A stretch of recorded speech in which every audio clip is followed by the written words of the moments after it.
que l'on peut investir au Canada dans des actions américaines, mais à partir directement de titres canadiens transigés au Canada. Oui, c'est possible. Une question qui nous vient de M. Gosselin, un auditeur du podcast qui m'a demandé de vous parler un peu de tout ça. Avant, il y avait la bourse NEO, N-E-O, et ça a changé. C'est maintenant la bourse CBOE Canada. Donc, vous pouvez aller sur le site web directement, la plateforme d'échange. Je pense qu'il y a des plateformes de transactions en ligne qui l'offrent aussi de certaines banques. Et vous achetez en fait un certificat lié à une action d'une compagnie américaine. Ça peut être Apple, ça peut être Tesla, ça peut être Amazon. Évidemment, c'est une fraction. Vous n'achetez pas une action pour une, mais c'est en dollars canadiens.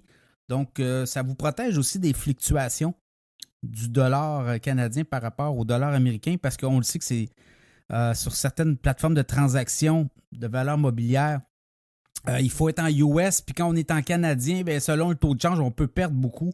Donc là, si tout est en canadien, donc c'est des fractions d'actions. Dans le cas d'Apple, je pense que c'est 0,11 actions, donc 0,11 actions, non pas 11 actions, mais 0,1 actions de l'entreprise, et ça fait en sorte qu'on vous donne des prix comme ça en canadien.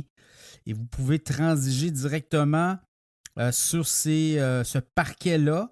Je pense que la CBC l'offre sur sa plateforme de transaction de courtage en ligne offert aux investisseurs autonomes.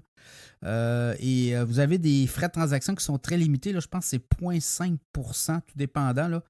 Là. Donc, vérifiez tout ça, mais c'est possibilité, si vous ne voulez pas acheter directement des titres boursiers.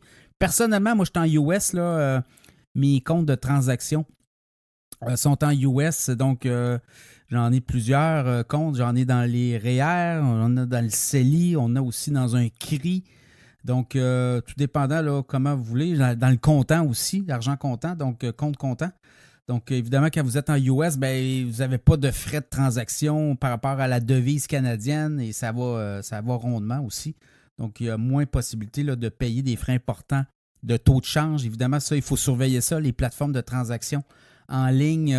Certaines vont ne pas vous demander de frais de transaction pour chaque transaction, ce qui était le cas par le passé. Mais par contre, on se reprend sur notamment les frais de taux de change, puis on se reprend aussi sur les quantités offertes et vendues. On est capable d'aller chercher aussi du volume et ça peut jouer. Aussi, on est capable de peut-être avoir des cours d'action beaucoup moins chers que ce qu'on vous la vend avec le prix que vous avez demandé ou dans la cible que vous avez demandé, évidemment.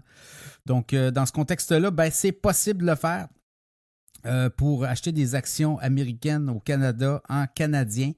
Ben, on se rend sur le site de la banque. En fait, c'est pas la banque, c'est une bourse. Hein, c'est carrément la bourse CBOE Canada. Et là-dessus, ben, vous allez pouvoir transiger. Puis regardez peut-être sur vos plateformes de transactions personnelles. Selon la banque, l'institution financière, on peut offrir la CBC, je pense, l'offre. Mais il y a peut-être d'autres plateformes qui peuvent l'offrir. Voilà. Donc, c'était la réponse fournie à M. Gosselin.